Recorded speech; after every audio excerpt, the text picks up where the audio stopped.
આજે 25મી ડિસેમ્બર એટલે ક્રિસમસની વિશ્વભરમાં ધામધૂમથી ઉજવણી કરવામાં આવી રહી છે। ખાસ કરીને મિની ભારત તરીકે ઓળખાતા સુરત શહેરના ચોક બજાર ખાતે CNI ચર્ચને ક્રિસમસ નિમિત્તે ખૂબ જ સરસ રીતે સજાવવામાં આવ્યું છે।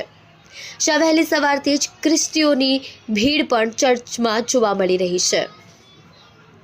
વર્ષ 1824માં સુરત શહેરના ચોક વિસ્તારમાં કેથોલિક ચર્ચની સ્થાપના થઈ હતી।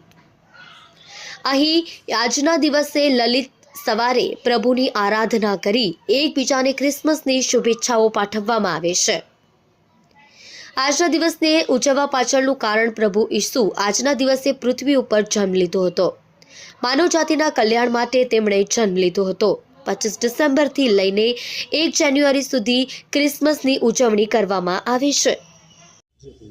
મારું નામ રેવરન દેવકુમાર છે અને હું 7 વર્ષથી અહીંયા સેવા આપું છું। કયા પ્રકારની આજે ઉજવણી છે? આજે નાતાલ છે અને નાતાલે તમામ ખ્રિસ્તી શ્રદ્ધાળુઓ પ્રભુ મંદિરમાં આવે છે, ચર્ચમાં આવે છે પ્રાર્થનાને માટે અને બધા ભેગા મળીને હર્ષોલ્લાસથી પ્રાર્થના કરે છે, બાઇબલ વાંચન મનન કરે છે અને ત્યારબાદ એકબીજાને મળીને હર્ષોલ્લાસથી એકબીજાને શુભેચ્છા પાઠવે છે। શા માટે ઉજવણી કરવામાં આવે છે ખાસ કરીને? પ્રભુ શ્રી કૃષ્ણ જન્મની ઉજવણી અમે એટલા માટે કરીએ છીએ કે પ્રભુ શ્રી કૃષ્ણના જન્મનો આવવાનો હેતુ એ સમસ્ત માનવજાતને પાપમાંથી તારવાને માટેનો હતો અને પ્રભુ શ્રી કૃષ્ણ જે માનવજાતને માટે સંદેશો આપ્યો પ્રેમનો, કરુણાનો, શાંતિનો, માફીનો, એ અમે ઉજવીએ છીએ।